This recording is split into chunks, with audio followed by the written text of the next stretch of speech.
understand it, me all independent, so you had to have me for yourself. That was when I trusted you, when I could add up 2 and 2. When you promised we'd be together, you, me, forever. Now there's nothing left to lose. And though I understand it's hard sometimes to make up your mind in these trying times, yeah, I just can't accept you leaving me when I'm overseas with the heart so heavy. Think that I deserve the truth for once, not a guilty tone, 'cause you're not alone, yeah. You said you wanna come home, but I know you don't. So this time I won't hear it on the phone. If you got something to say to me, then say it to my face. What it's all about, why you're bailing out. Think you owe me an apology. Just say it to my face. You're sorry. You're so sorry. You're so sorry.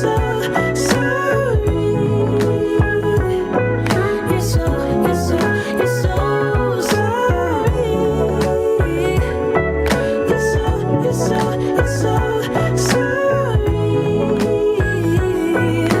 Say it to my face. You're sorry.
The Benjamin Dixon Show is only possible with listener support. Go to www.patreon.com/The BPD Show. It is Thursday, January 20th, 2022. Thank you for joining us at the Benjamin Dixon Morning Show. I normally like to start with just general observations about whatever is happening in my life or someone's life around me and how that is juxtaposed to all the politics that we're facing. But the place that I'm at right now is simply wondering as an individual whether or not the American people in general, whether or not we're going to appeal to and seek after the truth. I think about this in context of even the movie recently, Don't Look Up. It's a media example. It is a content, it's a piece of creative art, but it is an example of how we have a tendency as people to ignore truths that are inconvenient for us. And I just am at a stage in my life. I guess I'm getting old enough. I guess I have enough gray hairs now to not really care about anything more than the truth. Well, the truth also comes at an expense sometimes. It's not always pretty. It's not always something that is that people want to see. We discussed that a little bit this week. I want to bring my brother in, Dr. Carl Mack. I'm just riffing, Brother Mack. I know we just got some of the stories to you, and I have a list of videos here that I want us to get into. And the videos, I do believe, are going to dovetail into the conversation about whether or not we can see the truth, and whether or not we're going. And I don't mean rhetorically here. I don't mean philosophically, and I don't mean spiritually. All those things are relevant. I'm just talking about like real numbers. One of the things in the back of my mind when I first got into political commentary was how mushy people were on the subject of climate change.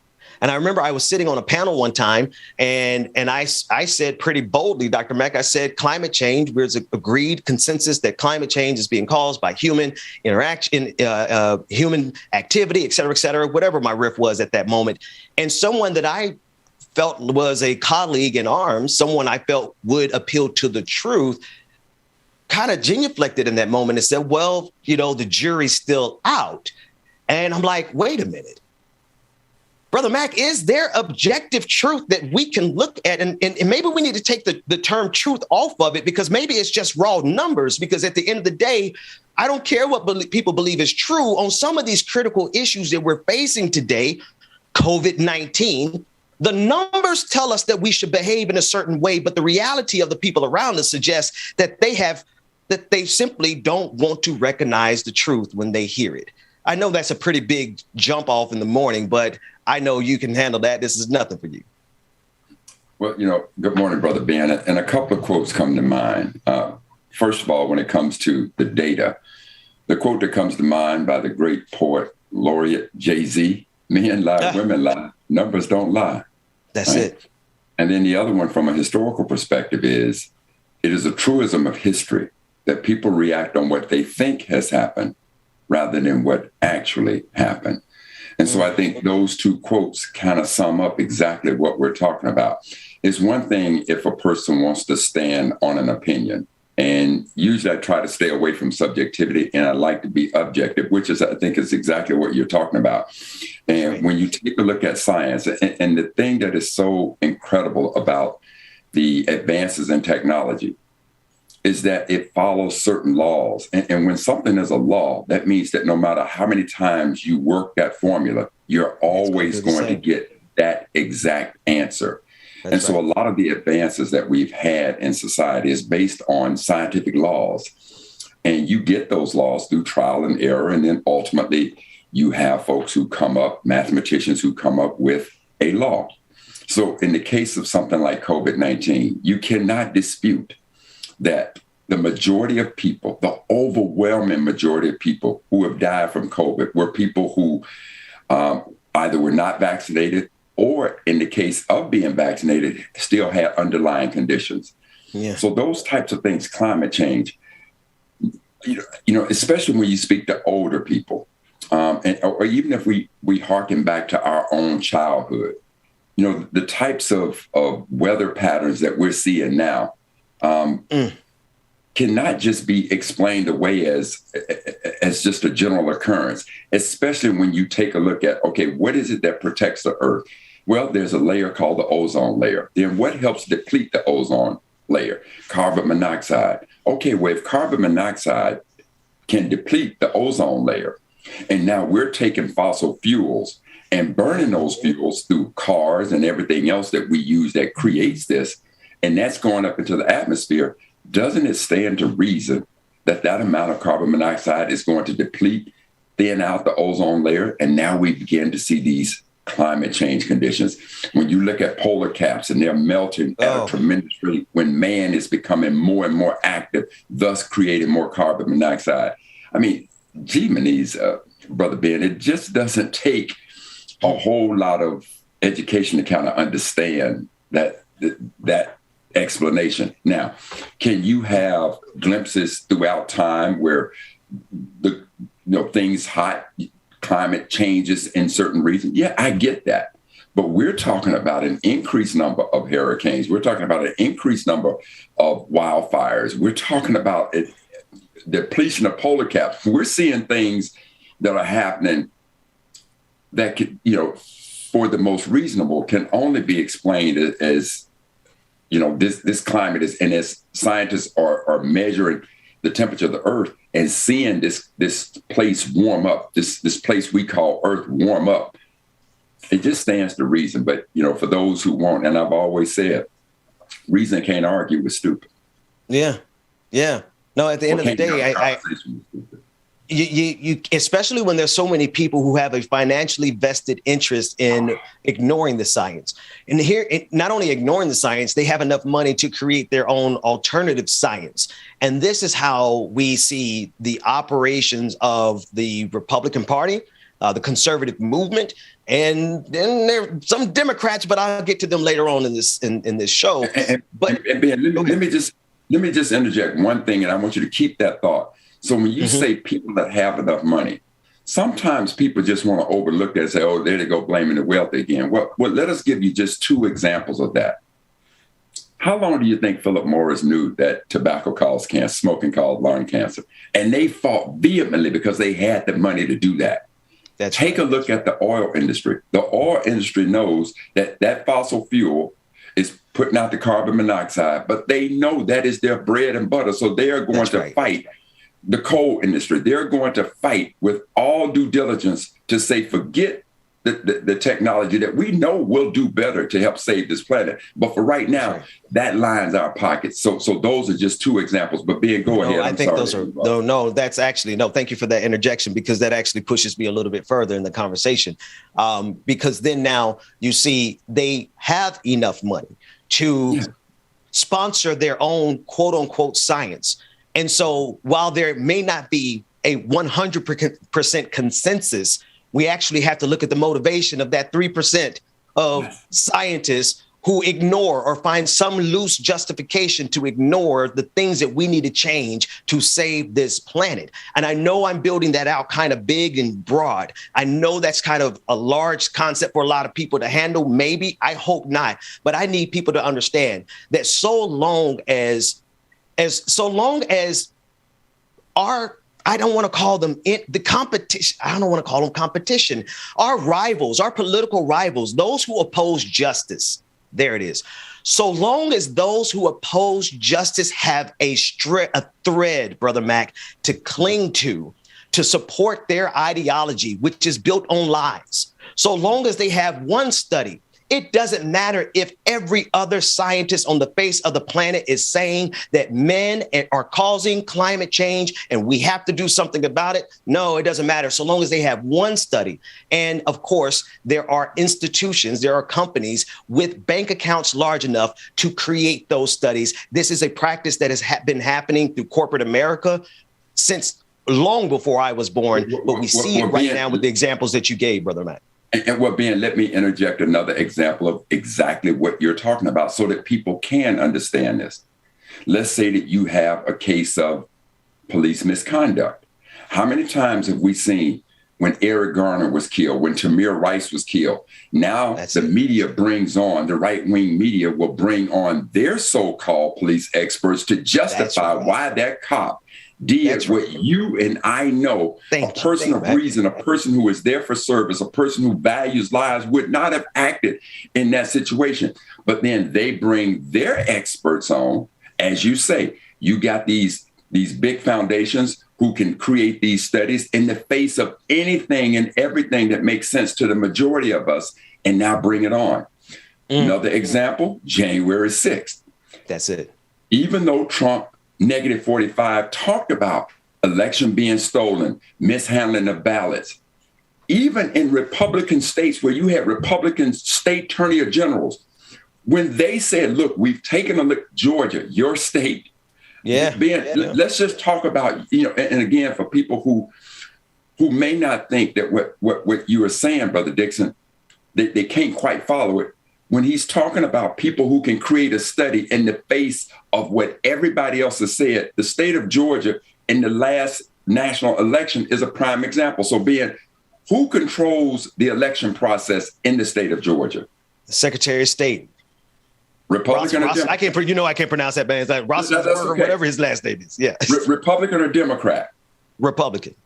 Okay, so now you got all the hands controlling the process. That's right. Of counting the ballots, controlling the election process. Of what party? The Republican Party, through and through.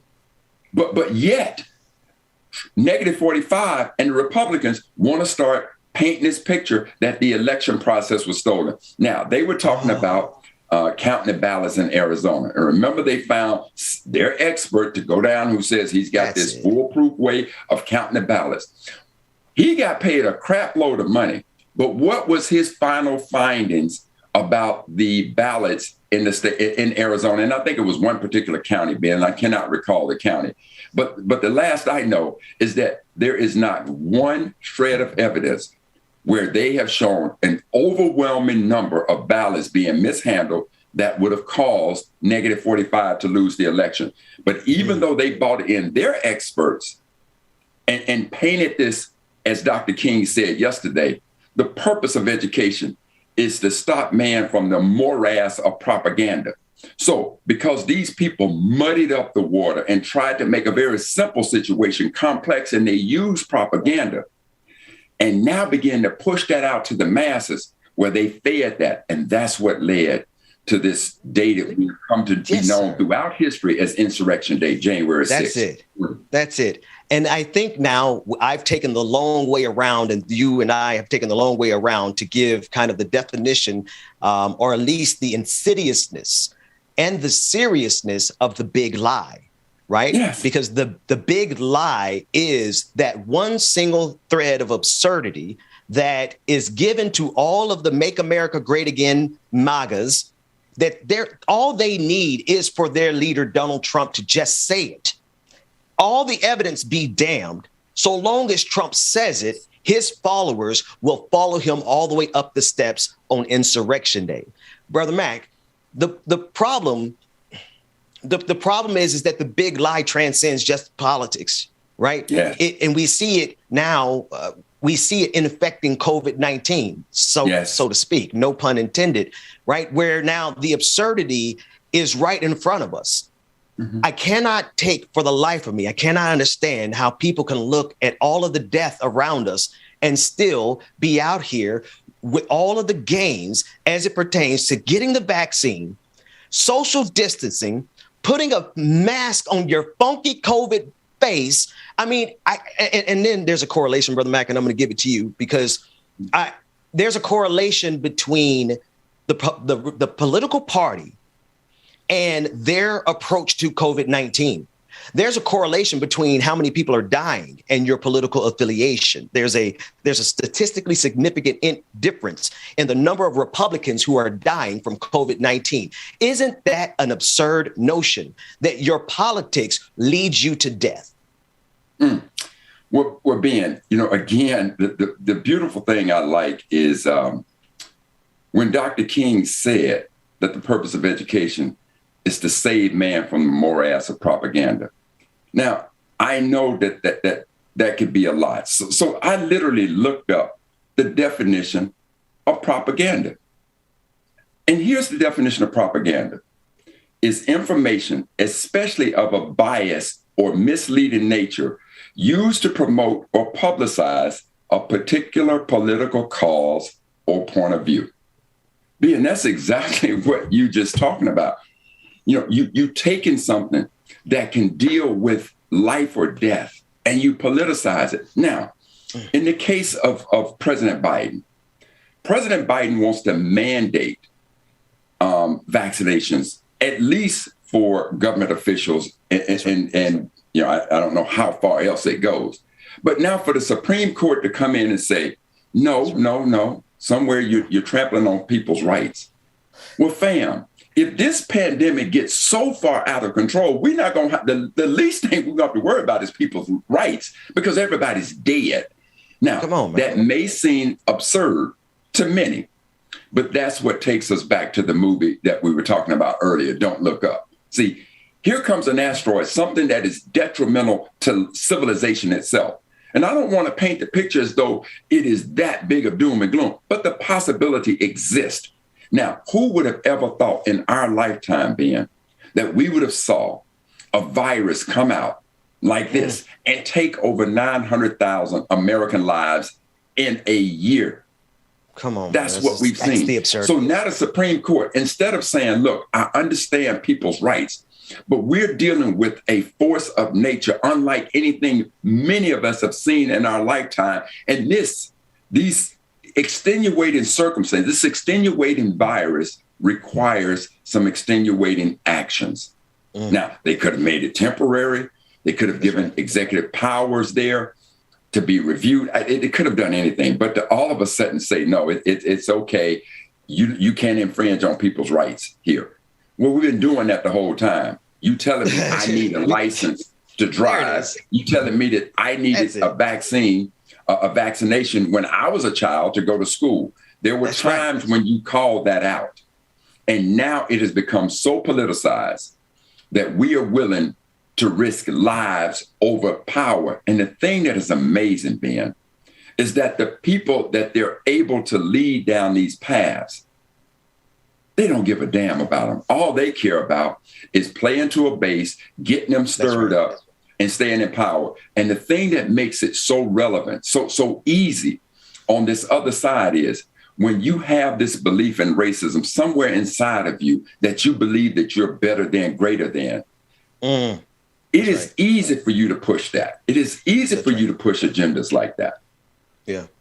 Brother Mac, coming up at the half-hour mark, Georgia Ford is going to be joining us to discuss the students in St. Paul, Minnesota, who walked out of school on behalf of their own health because their parents, or rather the school leadership, wasn't doing their job. The students took it into their own hands to defend themselves as it pertains to COVID-19. We'll be talking about that momentarily with Georgia Ford on the clock. And then coming up at 9 o'clock at the top of the hour, we'll be speaking with Cliff Albright, along with the rest of the crew from Like It or Not, Rebecca Azor and DJ Exclusive. Cliff Albright, of course, is from Black Voters Matter. And what's ironic about this, Brother Mac, is the level of absurdity that is required. And I got to get these videos in because it all stems from ignoring truth. When you ignore truth, you have to substitute it with something else. Go ahead, Brother Mac. As a point of personal privilege here, we're talking about truth. So yesterday we were on the show, and if you don't mind, I'd like to just take this opportunity. And I want to speak directly to Senator Jones of Florida. So in Senator Jones' actions of trying to bring Chevron Jones, state senator from Florida. Yes, sir. Yes. And so Senator Jones, we showed a clip of Senator Jones speaking passionately about CRT and saying it doesn't matter if you make people uncomfortable. And so one of the things that he and I had talked about on this show earlier was the need, because he stressed the need for us to get things right. And so one of the things we talked about on this other show, and I challenged him on Florida making Juneteenth their state paid holiday versus May 20th, because there is a contingent of Black folks in there who want that history made right. And so yesterday, after he left the show, I took the approach, and it was based on me not having all the facts, that Florida had indeed made June 19th a state paid holiday. And so I poured salt on Senator Jones. Senator Jones, I poured salt on you. I didn't pour it when you were there. And I poured it after you left, which was a punk move as well. So I want to say to you, my brother, in finding this truth, because when I got off the phone, I called Commissioner Cox, and Commissioner Cox said this to me. She said, Brother Mac, I do want to tell you that Senator Jones is one of the few who is listening to us, and he appears to be an ally with us.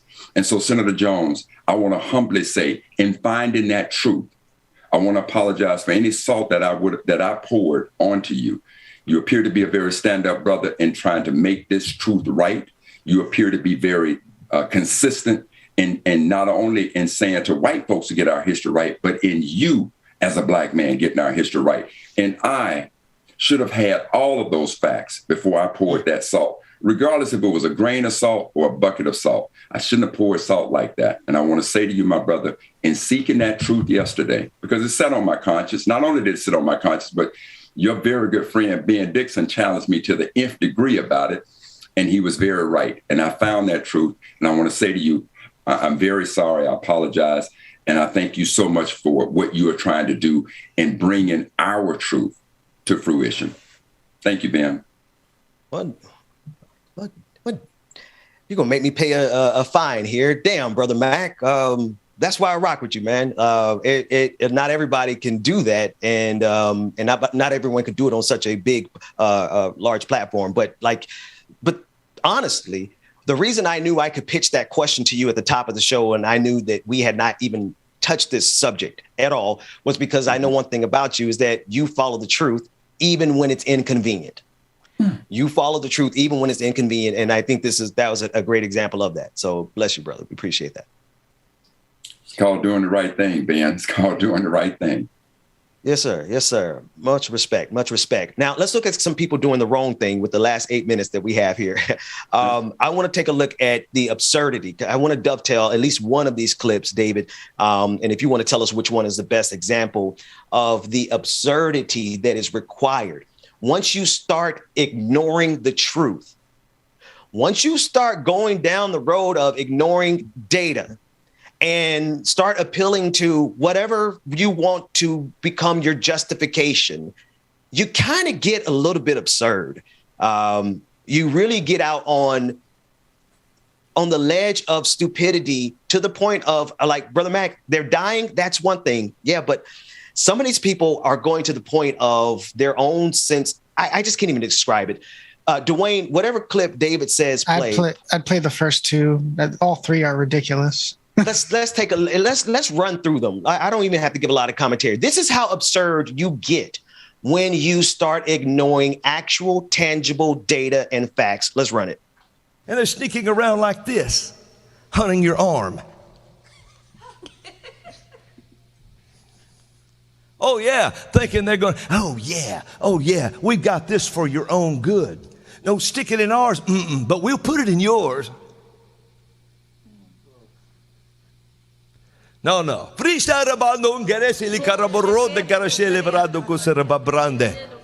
And we start to call the effects in that thing null and void. Right. We start to call it right now of no potency whatsoever. It loses its strength, and there's such an overwhelming wave of health that's coming through America and the nations of the world because of you praying, because of God's people praying. We call for such an overwhelming tsunami wave of healing and health that everything within that little thing they're trying to stick in your they're trying to come around and find your arm. Show me your flesh. Forget the flesh, Jack. I'm in the spirit. And in the name of Jesus, I call that serum null and void.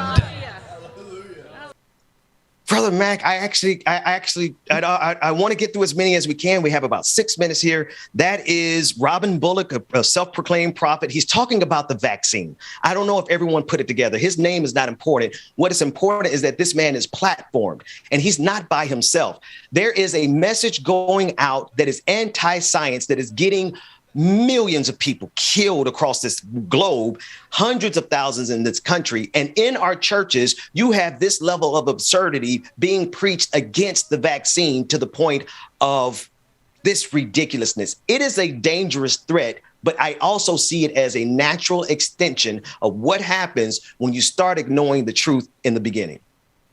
I'll be very brief, Brother Ben, and we can go to the next clip. As a Sunday school dropout, I believe the word says, beware of wolves in sheep's clothing. Well, it gets even worse. Stella Emanuel, who we know around this show, she is the doctor who is a quote unquote frontline doctor. I want you to understand the trickery. When you hear them say frontline doctor, it makes you think that they're on the front line. No. Frontline Doctors is a corporation, a business named Frontline Doctors. This is who she was or is affiliated with. And she's also, Brother Mac, I lie not to you, she's also the demon sperm lady. Now, I feel bad about putting our sister here. She's of African descent, putting her on blast, but everyone's skin to us and kin to us. Listen to the absurdity of Dr. Stella Emanuel of the quote unquote Frontline Doctors trademark. Every time we've prayed for people that have taken the vaccine, because it's Luciferian, at the mention of the name of Jesus, every knee bows.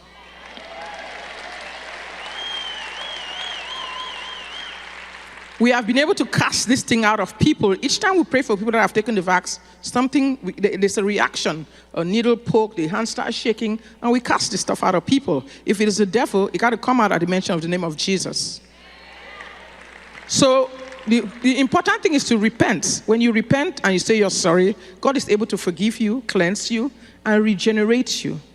Brother Mac, I know you're a Sunday school dropout. I am a pastoral dropout, but I am not repenting for taking the vaccine. In fact, I got the booster shot and it feels pretty good to me. What say ye? And then we got one more clip. Okay, Ben, I'll be quick. It reminds me of the joke, when the guy stood on his roof and the flood came and 3 boats came by and he said, no, God's going to save me. And then finally he drowns. He goes up.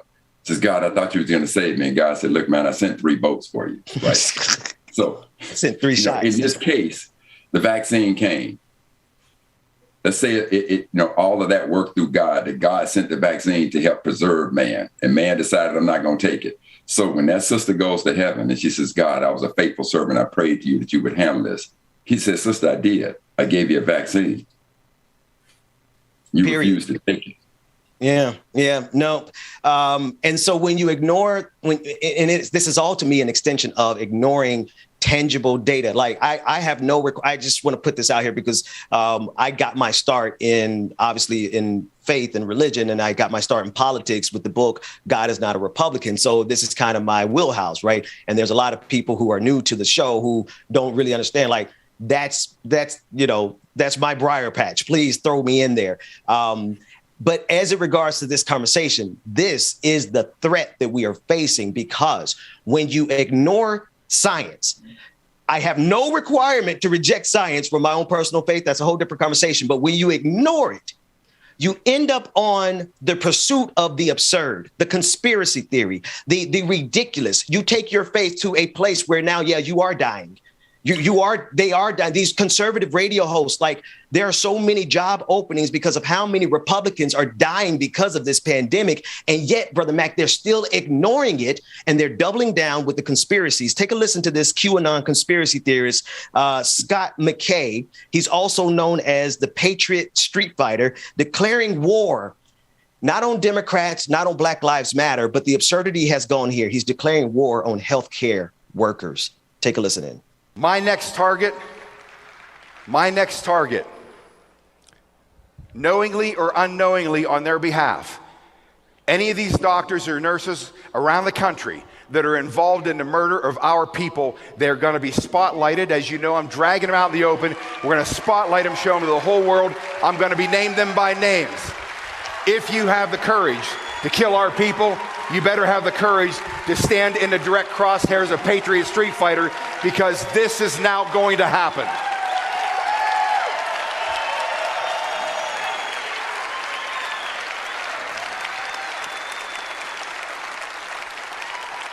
There's no playing nice in this war, because this is World War IV. World War III was the Cold War. World War IV has been underway for decades. The elite powers in this world have decided to come after all of us and eliminate us from the planet. And I don't mean maybe, it should become apparent to people in this day and age that they have created a global matrix system to kill us, to help us murder ourselves through chemtrails, through the corporate food industry, from big pharma, from the influence of the big media. This is all built not for your benefit or commerce. It's built to create a commerce machine that they can keep you working, to keep that matrix running, taking the money and profit from it, from you, even the stores you buy in, to use that money to try to kill you. This is where we are. Brother Ben, there's a couple of things. One is, do you know where the word con man comes from? It comes from the word confident. Clearly, he stands up there with a lot of confidence, and that's what makes a con man so effective. It's the confidence that they give in spreading what they spread. Now, my final statement in regards to why this is so effective via religious, be of one's religion. I inherently want to believe that the people who consider themselves spiritual in nature truly want to believe and truly believe that God is all powerful. And it is that belief that God is all powerful, which allows the confident man or woman to come up there and say, in the face of all science, we don't need science. We got Jesus. Jesus is our truth. I am not one who does not believe that Jesus is all knowing and all powerful. God is all knowing. The Trinity is all knowing and all powerful. But I also believe, as the good book said, that God made us in his image. And so if we can come up with a cure, how many people through medicine has saved lives. Because you have this belief in Jesus, it is so easy in your spirituality. It is so easy for the confident man or woman to come in there and take you away from that. Not only take you away from common sense, but take you away from your money. In the case of some of those. And Brother Mac, take you away from your life. These people, I got to ask all these pastors. We're going to go to a break. We're going to toss it to DJ Exclusive, and we'll pick this up on the clock. But I want to ask some of these pastors, how many funerals have you presided? How many COVID-19 funerals have you presided over while you're over there telling everybody Jesus is going to protect them and they don't need the vaccine? DJ Exclusive. Let's take it to a break. When we come back, we'll be on the clock with Georgia Ford.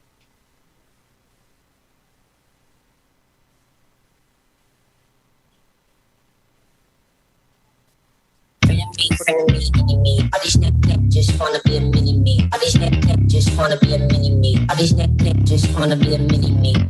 Enemy, enemy. All these neck just wanna be a mini me. All these neck just wanna be a mini me. All these neck just wanna be a mini me. Enemy. All these neck just wanna be a mini me. Good morning, people. Y'all know who it is. Y'all know the voice. Y'all know the sound. It's your boy DJ James Williams is in the building, man. Good morning, everybody. Make sure that you stay tuned. We got more coming up next on the Benjamin Dixon Morning Show. On the clock with Georgia Ford is coming up next, followed by Like It or Not with Rebecca Azolo.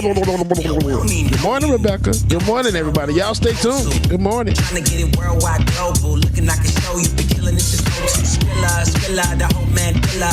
Life so free, can't no man kill him. Came from the bottom, was a broke man girl. Still move like Tim Man with no fam with them. Boom. Pardon me, I get hectic. I survive through the wreckage. Should go look for the exit. New sheriff in town, I get a little reckless. Missed the memo, go check the message. I ain't then came back for seconds. I ain't seen your fake little necklace. Lifestyle decrepit, I should probably expect this. Too much game for your league. I'm saying was ego, saying no beats. Aim to be, I'm insane and free. You can't tame the beast. Enemy. All these neck just wanna be a mini me. All these neck just wanna be a mini me. All these neck just wanna be a mini me. Enemy. All these neck just wanna be a mini me. All these neck just wanna be a mini me. All these neck. Good morning, everybody. Nat A is in the building. Good morning, Nat. We feel like we haven't seen you in so many, since like last year.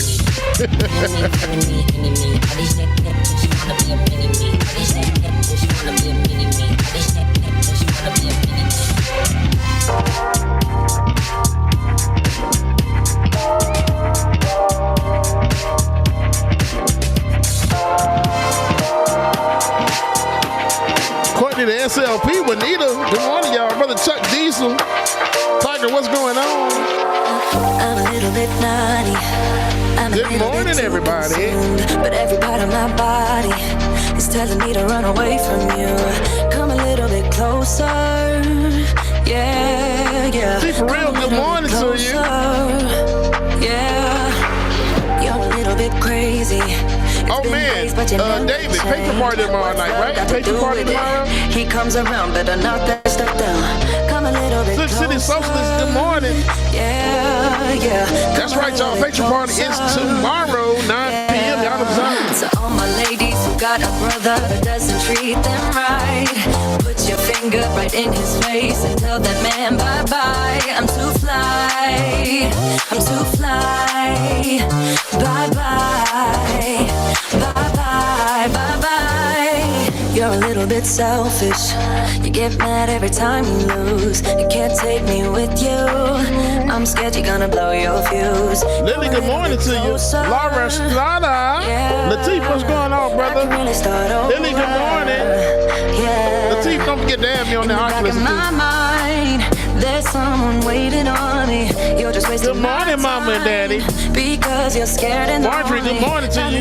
Truth the Dragon, good morning. Yeah, I can find Elizabeth Lonzo, what's going on? KFZ, what's up, brother? They go bring me a plate. Roll the Dragon. Put your finger right in his face. Keegan, it has been a minute, man. Welcome. I'm too fly. Bye-bye. Bye-bye. Marquez, good morning to you, brother. Here's to the memories. Starshine Dragon, I appreciate that. That's right, Courtney. You tell me you too fly, girl. Said that you left me. I'm glad that's what you believe. All my ladies who got William Moore, Nicole, good morning to y'all. Adam Ward, afraid now that I see y'all. Good morning. Tell that man bye-bye. I'm too fly. I'm too fly. Oh, bye-bye, bye-bye. U-T-F-Y, that's how you spell goodbye. U-T-F-Y, you'll never see me cry. U-T-F-Y, life, that's how you spell it. And just bye-bye. Ricky, good morning to you. XOXXO Bob. I got it right. Good morning.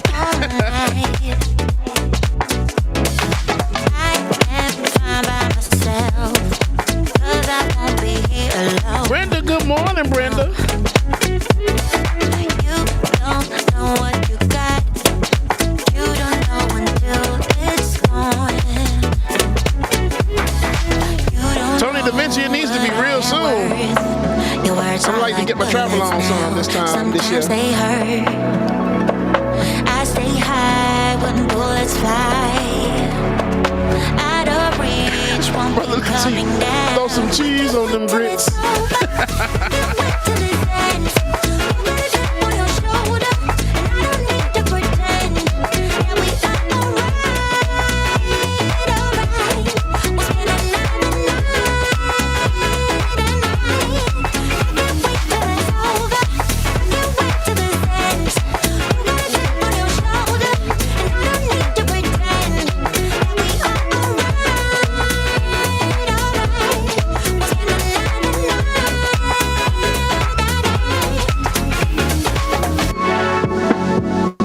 Stephanie, good morning to you. Benjamin Waters, what's going on? Good morning.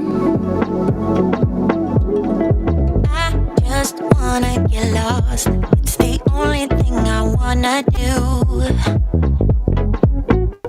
I wanna forget where I came from, where there's no getting over you. I am fine by myself, 'cause I won't be here alone. One Source Productions. All right. Says, good morning, Bubba. I gotta go in public and get coffee. Play some fight music and cross your fingers.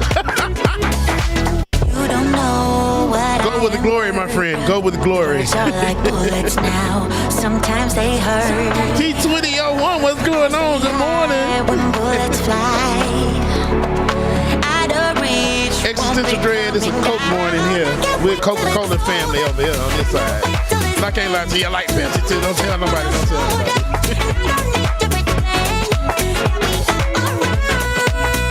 Shout out to Rebecca Azor in the chat room. Good morning, Rebecca.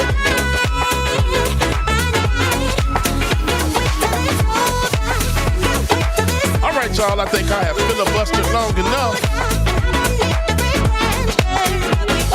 It's time for On the Clock with Georgia Ford. Let's get to it, y'all. Good morning, everybody. Good morning, Georgia.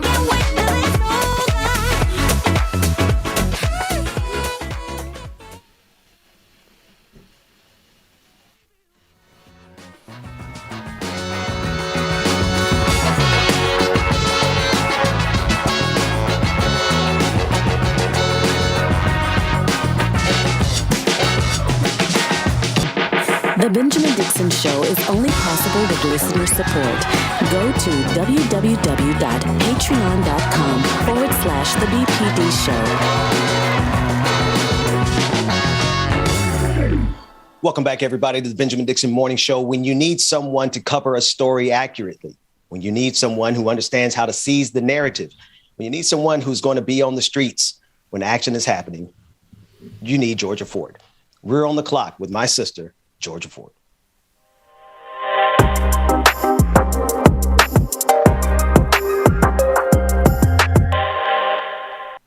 Thousands of students walked out of school earlier this week, and it's all in light of the surging amount of new COVID cases. This happened in the city of St. Paul district-wide.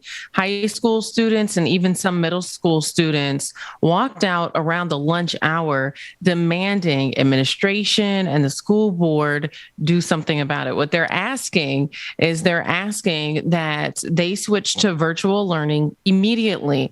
We heard from some students saying that they're concerned about parents who have who are immune compromised. They have siblings who are immune compromised. And every day the city is forcing them to go to school. And then in turn, they come home putting their family at risk. Ben, I attended at least one of these walkouts earlier this week and was just amazed at how well-versed these students were, how clear they were about what they wanted, and the fact that they were able to articulate that this isn't only compromising their parents' health or their siblings' health, but they talked about the mental health implications that it's had on them as well to have to be the responsible one in the situation and say, hey, yes, something is not right with the decision that you guys have made for us. And it's a decision that definitely affects them, but one that they shouldn't have to be worried about. Right. Good morning, Sister Ford. I think of that context exactly. Like, what is it? What is it to be a teenager who has to organize in their school to protect their own lives from the people who are responsible for protecting them? What do you do when the people who are charged with protecting you, this system, these schools, this entire apparatus, has decided to just throw our children to the wolves? And I'm so proud to see what they did there in St. Paul. They're standing up for themselves. Absolutely. And Brother Mac, I know we talked about this extensively before kids went back to school. Even all of us as parents having our own dilemmas of whether or not we should be sending our kids back. To see this mass demonstration, this mass walkout, it, shows me that we have a generation that is paying attention, that is aware of what's happening, and is not just going to listen to a system that's telling it to do something when those orders contradict with what they know is the right thing to do. And good morning, Sister Ford. And again, thank you for a wonderful story. And this is happening in Minneapolis? This is happening in St. Paul, which is the capital city in Minnesota. Okay. And so one of the things, that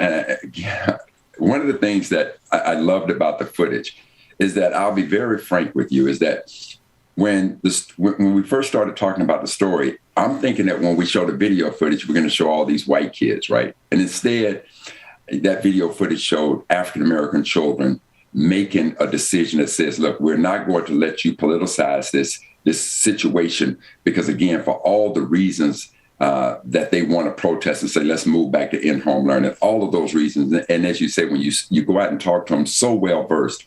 And so when I saw these African-American children in the forefront of just good common sense in the face of, quote, leadership that is stuck on stupid, it harkened me back to May 2nd through 5th, 1963, Birmingham.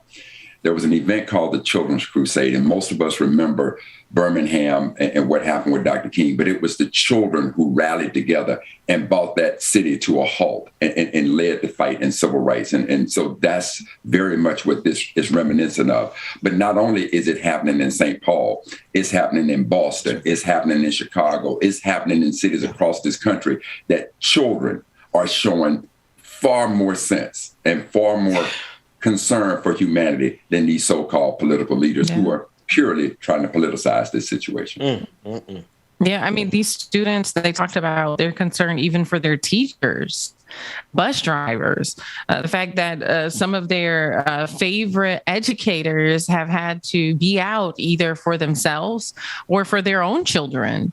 And so to continue to hoard all of these bodies into a condensed area with, you know, poor or little ventilation, what do you think is going to happen?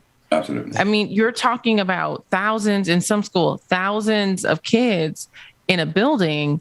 I mean, it's the recipe for disaster, you know, and so it's not surprising that we're seeing an influx of teachers who are getting COVID, or they're sending their kids to school who are coming back with COVID.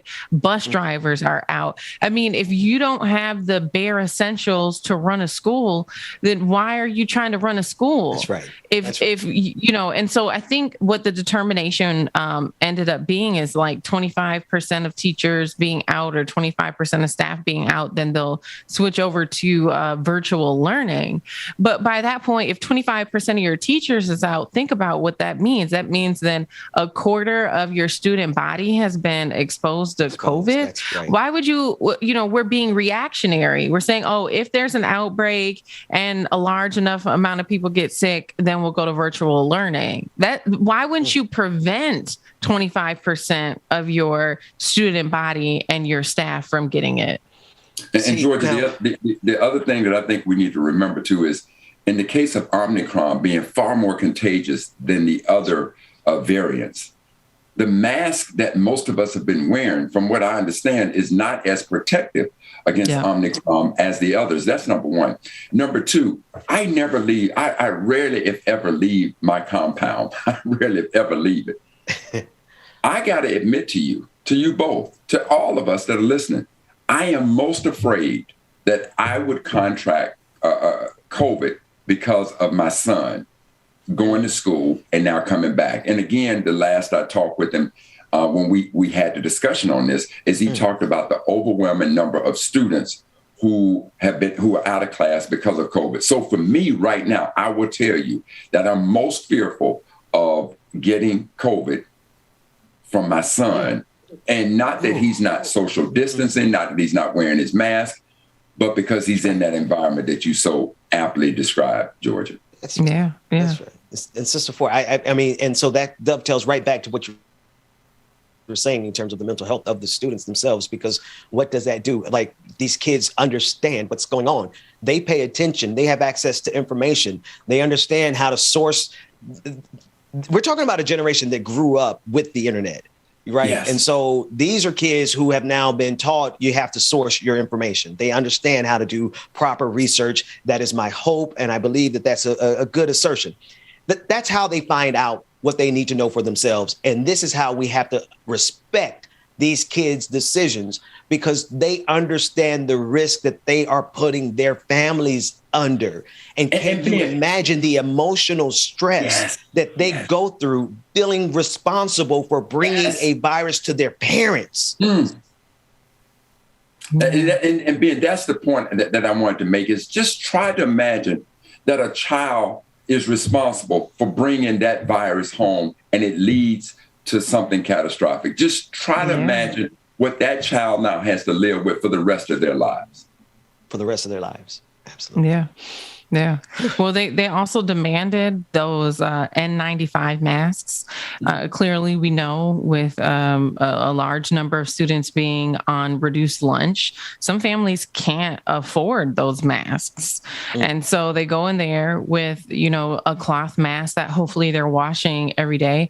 But as you pointed out, those aren't as effective. So the students are saying, also, if you're going to demand us be here, then give us PPE. Absolutely. Right. So it's inspiring, however, I will say, to see these young folks stand up for what they know is the right thing to protect not only themselves and their mental health, but that of their family. And so I had a chance to speak to many of the kids earlier this week. My high school I graduated from, those students there participated in a walkout as well. Just about every major high school in this school district stood up and said, we should be doing virtual learning. To wrap this up, the other side of that, there were some students who openly talked about the fact that some of the students don't perform well if they switch to virtual learning. And so they were offering different suggestions to school administrators and the school board to say, if we do switch to virtual learning, here are some things we think that we could implement so that some of our student body doesn't fall behind.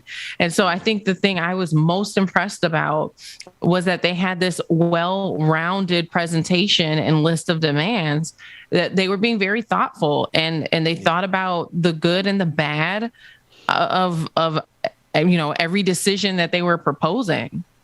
Sister Ford, I'm so long as we don't destroy this place before our kids get in charge, I do feel that our kids are going to be all right because they have a sober eye about what we like to think our kids don't see us. And I'm really talking about all of us. I'm talking about America. Like our youth, they do see us. They do see the absurdity. They see the ridiculousness. They see, they see how much we're ignoring the climate science. They see how much we're ignoring COVID-19 data. They see how vulnerable we have made them in this moment. And I think that's the inflection point for them. I think they're now standing up and saying, if the adults won't do it, we'll do it ourselves. And the other thing that they see is they see how we're ignoring true history through CRT and giving this whitewash history. They see what is happening. They saw what happened on January 6th. They now see what is happening with voter suppression. As you say, they're seeing a lot of things. Go ahead. And I was going to add, I think that they also, saw our community stand up against police brutality after George Floyd. And I think that equipped them with the tool that they needed to be able to walk out of this school. That's right. Yes. Absolutely. Oh, you know what? I thought for a second that I lost my signal, but no, absolutely the case. Brother Mac, you actually dovetail CRT into this. And one other thing that they see before we get ready to move past this thought, they also see that there's a level of leadership here in this country that doesn't even respect our right to vote. Our kids are not blind to all of the machinations that are happening around them, and they have enough ability to research and survive the internet to not get caught into some ridiculous conspiracy theory when the data is showing them that what's happening around us is absurd enough. Mm-hmm. Absolutely. Well, Ben, I know that you are also tracking a story this morning as well. Well, yeah, I think, I kind of jumped into it already. The absurdity of what's happening around the Voting Rights Act, our voting rights in this country, the gutting of the Voting Rights Act and all the subsequent actions of secretaries of states around the country. We have a couple of clips from the senators from my state of Georgia, from Senator John Ossoff and Raphael Warnock, as they discuss what's happening and how the filibuster and how the games are being played to keep us from our most fundamental democratic right, and that is the right to vote. Let's take a listen into the first clip. But I speak for the state of Georgia when I say do not invoke Congressman Lewis' name to signal your virtue while you work to erode his legacy and defy his will. I've heard a lot from our Republican colleagues about the recently passed election law in the state of Georgia. Let's be very clear. There is no one in Georgia on either side of the aisle who doubts or does not understand precisely what its purpose is.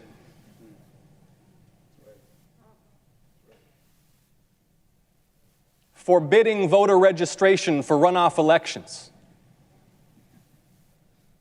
Driving down the early vote period during decisive runoffs to drive up lines at majority black precincts.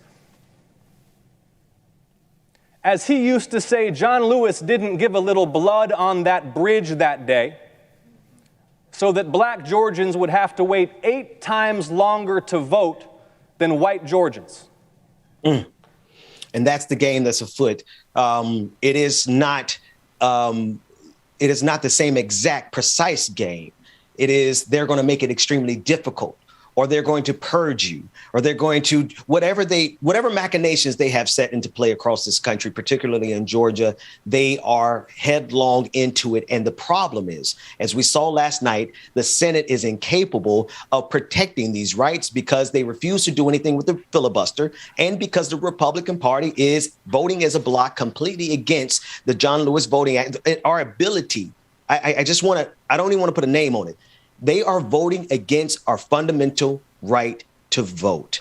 That is what the Republicans are doing. And then, of course, we have the 2 Democrats that are culpable joining with those Republicans. It is the same game, but it is an absurd one because it is striking at the core of our democracy, Sister Ford. Yeah, well, and if they don't do that and they can't convince you to vote for them, then they lose. And so if they know that they can't influence voters to vote in their favor, then they're going to use the tactics and tools historically that have been used even to manipulate outcomes. And so we shouldn't be surprised. And matter of fact, if these same people who blocked, our right to vote, if they would implement CRT, maybe we could learn more about the filibuster and how historically it's been used in similar ways. That's right. These occurrences are not new. Maybe people who don't follow politics, who are unaware, might not see the reoccurring theme here. But even in the civil rights movement, if you go and you dig into Martin Luther King's archive, he actively was speaking out against the filibuster back then. And it was being used back then to produce similar outcomes. So every time that this country has seen an advancement for Black people, that advancement has been followed by some kind of implementation of systematic oppression. Something in the system, a loophole, a written clause somewhere in a contract, when you look at the deeds for homes, redlining. That's right. Every time there's been, we'll give you equal housing, but when you look at the deeds, was it really equal housing? And it's the same thing. We'll give you the right to vote, but, we're going to suppress your vote. So at every turn in this country, at every time that we've had the advancement of Black people, it's been followed by things like this. So we shouldn't be surprised, but it saddens me that we have a body of people in this nation who are actively working to ensure that we do not have equal access to vote or many other basic amenities or basic privileges that are supposed to come with our citizenship. Brother Mac, I want to toss it to you, but Sister Ford, that's it. Like the Venn diagram of the people who are trying to keep us from voting probably has about a 99% overlap with the same people who are ignoring or exacerbating the situation around COVID-19. It has probably 100% overlap with the people who are ignoring the climate data. It is the same pattern over and over. It's the same people who will look at George Floyd being murdered by Derek Chauvin and find a way to justify it. It is a level of absurdity that goes through and through our politics, but the culprits are all the same. That's right. Brother Ben and Sister Georgia, when we talk about voter suppression, I just want to simplify it, if you will. Why would one need to change voting procedures? Well, let's assume that the legislative body was all white and the country isn't all white. There'd be a need to make a change. Let's say the legislative body was all black, all male, all women, all anything. See, that would create a need to want to change things. Let's assume that the election process is very flawed, where ballots are not being counted, dead folks are voting. If you have incredible data that shows these types of flaws in your process, it should be changed. In this case, 50, or let's say that you showing, in this case in 2018, I want to say that the percentage of Americans that voted was 50%.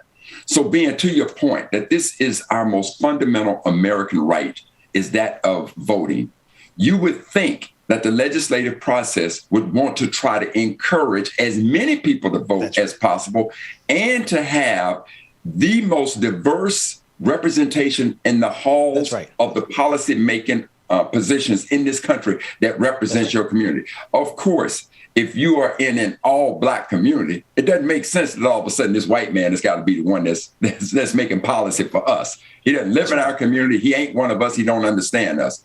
Now, if we as black folks took this one white man who lived in our community and decided, yes, we like this brother, we're going to put him in office, that's one thing. But in a case where he does not or she does not live in our community, and now you're able to redistrict. So when we talk about the methodologies and the things that they use, redistricting is one. So you just imagine that this is the all-black community, and now they come in and draw a line that begins to fracture and segment it such that now all of our people in our community, when we vote, our votes are fractured and splintered, so it allows somebody else to come in.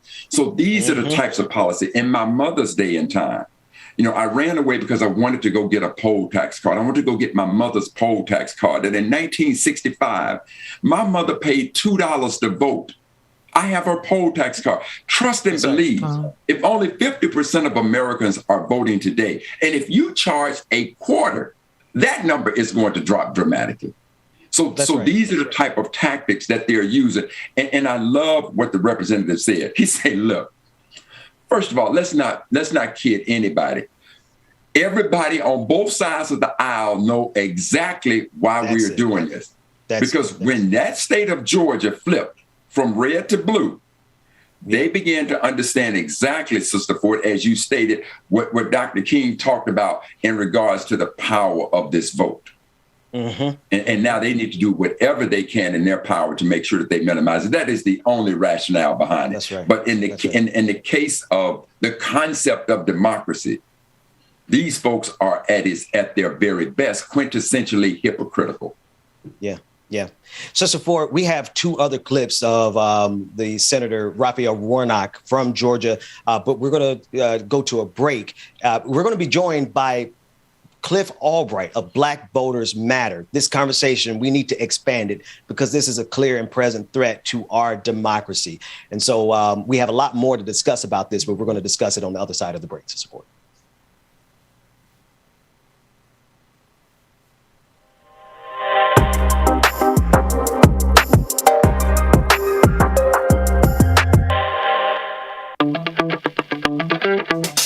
Time goes by and yet I wonder, are you and me still the same? Are you still loving the Good morning again, everybody. Make sure that y'all stay tuned. We got more coming up next on the Benjamin Dixon Show. The Benjamin Dixon Morning Show, y'all. Y'all make sure y'all stay tuned.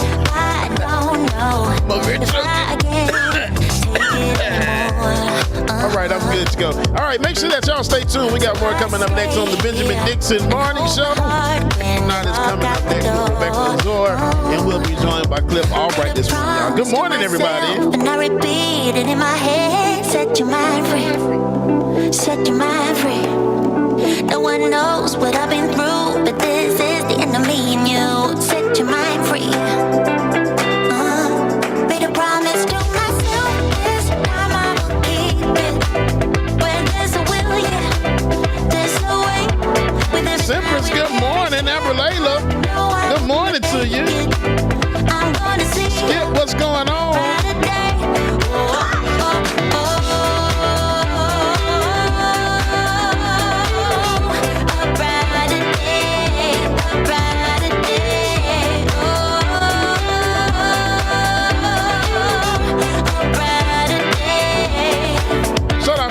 saying St. Paul, Minnesota, man. That was a big up thing to do, a stand-up thing to do, man. The kids got more sense than the damn adults. Don't make no sense right there, boy. But this is our future. At least they got some damn sense to know to get their ass out the classroom. I appreciate that. And us as adults, we gonna do the thing to make sure that they graduate and get the shit that they need too, god dang it. So I stay here and hold my heart when you Courtney, that SLB did, didn't it? The pioneer, this is Gloria Tales. Set your mind free. Set your mind free. Pablo, good morning to you. But this is the end of me and you. Brother Chuck Diesel Lateef, don't y'all be breaking nothing dancing now, okay?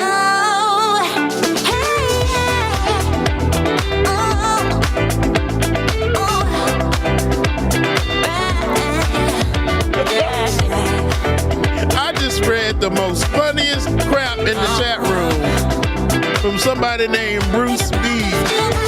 And I'm thinking, and I'm assuming the comment was he was a good president. Y'all, he was talking about Donald Trump.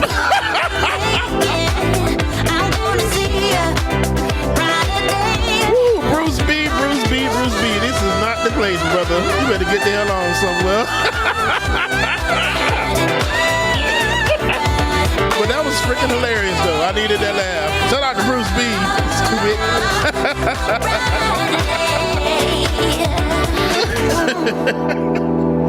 Oh, man. Oh, real quick, y'all. A couple of things before we get started here. I asked my wife last night if I'm the only one she been with. And the response I got, she said, yeah. All the others was 9 and 10s. I'm about to call her out her name. I'm like, well, you mother sucker.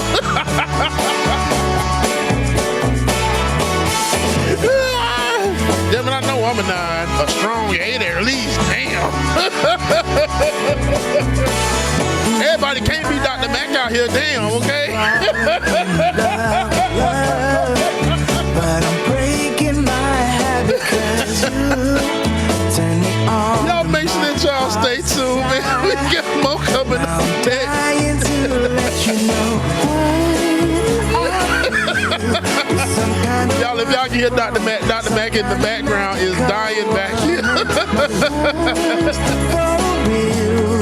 I need to show you right now. Take a look at me now. I can't explain what's like me, what you did. Latino Mafune, good morning.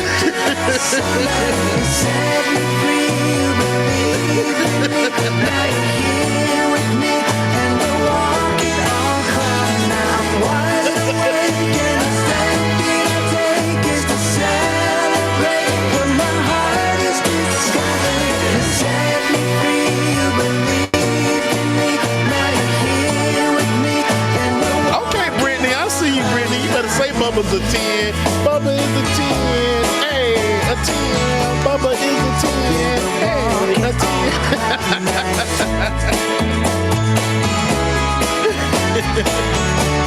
E. Smith, good morning to you. Goku, what's going on, Goku?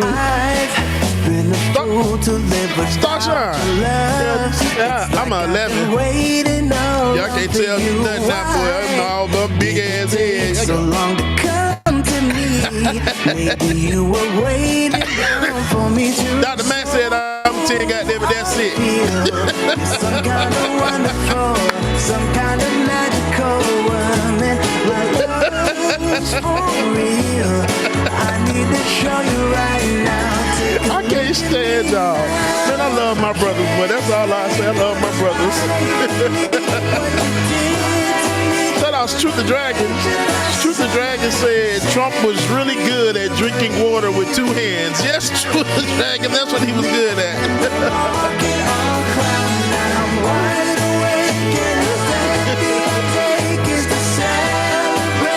Oh, man. That's right, Sis Dragon Daddy. What's going on, brother? Good morning to you. I transcend all numbers and digits, goddamn it. I'm off the Richter scale, as they say. Make sure that y'all are here tomorrow night, man. Patreon party is going down tomorrow night. 9 p.m. is going down. Make sure that you have your face in the place. And if you are not a member of the Patreon already, Patreon.com/LikeItOrNot. Patreon.com/LikeItOrNot. Patreon.com/the BPD Show. Y'all make sure y'all go ahead and join and have y'all ass at the Patreon party, man. It's the first Patreon party of the new year. Why would you not be there? Come on, be there. We asked that. All right, cool. Shout out to Industrial Arts. Bubba and Rebecca, a pair of dimes. Hey, that's right. Sister is a dime over there. Real quick, we're going to get the names of our new patrons and Twitch subscribers. Not a long list, so we can get through it real quick here.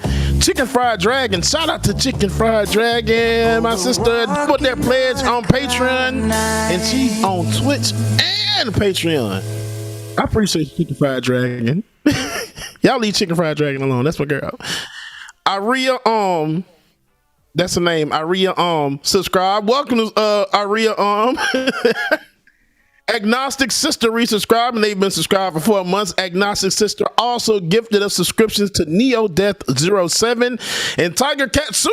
What's up, Tiger? Resubscribed with Prime and commented, "We in here for the long run," and they have been subscribed for 10 months. Shout out to Tiger, man, coming up on that year. Y'all know what time it is when you hear the song, you hear the jam. It's time for Like It or Not. It's about to go down.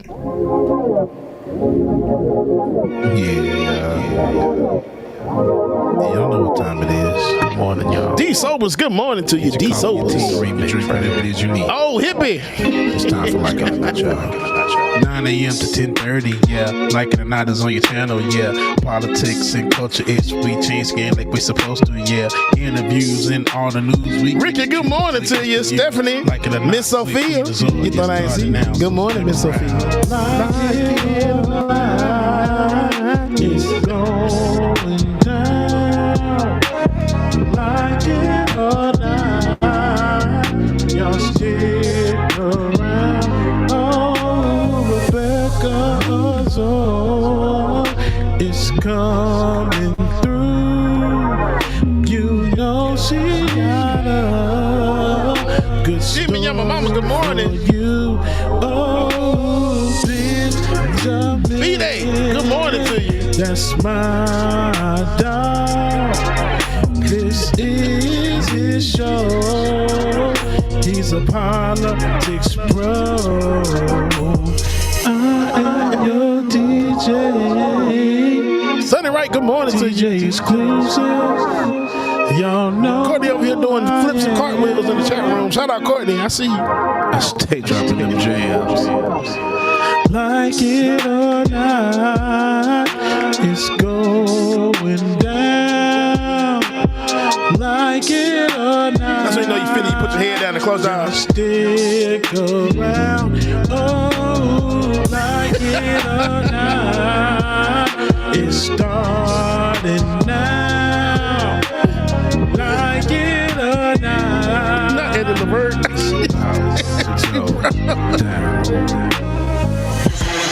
Like It or Not with Benjamin Dixon starts now.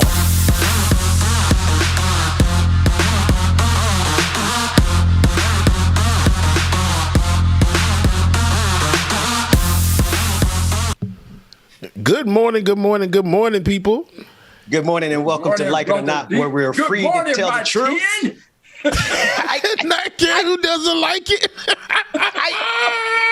Because the thing, I don't know how much the audience heard during the break, but James, Dr. Carl Mack was laughing so hard we couldn't even get our production in the background together. We had to mute him because he was laughing so damn hard over one of these. What was the joke, man? Oh, excuse me. Let me say it. I asked my wife if I'm the only one she's ever been with. Mm-hmm. She said yes. All the others was 9 and 10s.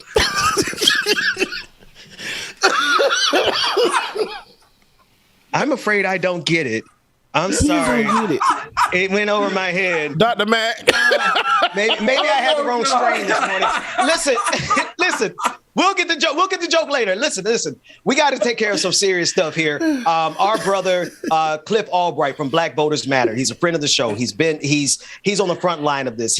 If there's someone getting arrested for voting rights, it's the organization. They are part of Black Voters Matter all around the country. Their bus has been seen pushing the movement to make sure Black votes are protected in this country. Brother Cliff Albright.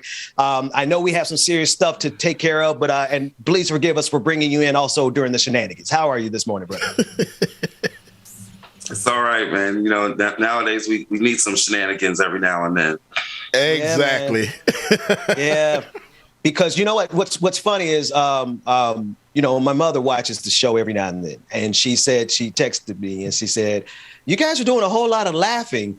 She was like, "But there's not really a whole lot to laugh about right now." And I was like, "You're right," and that's exactly why we're going to laugh in the face of the absurdity. Let's talk about the absurdity, the one that happened last night, but it's been an ongoing process, right? We did not just get here to the place where voting rights in this country is on the ledge. It's on the precipice, and we're really already, I think we're already in the deep end. And it feels to me, and you help me understand this a little better, we have plenty of evidence. It feels to me that we're not getting the appropriate response from the people who have the power, who could do something about the affront on our voting rights. Yeah, I mean, you know, it's sure felt that way over the past year, right? You know, we spent a lot of the past year trying to get, like you said, the folks that we gave power to, you know, and that includes the White House, includes Democrats in Congress, particularly in the Senate. You know, we spent a lot of time just trying to get them to be more aggressive, right? To deal with this as the existential crisis that it is. And so, you know, I think a lot of time was wasted there. But then the last month we had this big flurry starting towards the end of December when they finally decided to shift from Build Back Better to focus on voting rights. And then you start to see more of the so-called moderate Democrats starting to come out. Some of whom, you know, actually surprised me last night. I thought Angus King, who had been on the fence about the filibuster, was one of the strongest voices actually last night. So some of them started to come out a few weeks ago.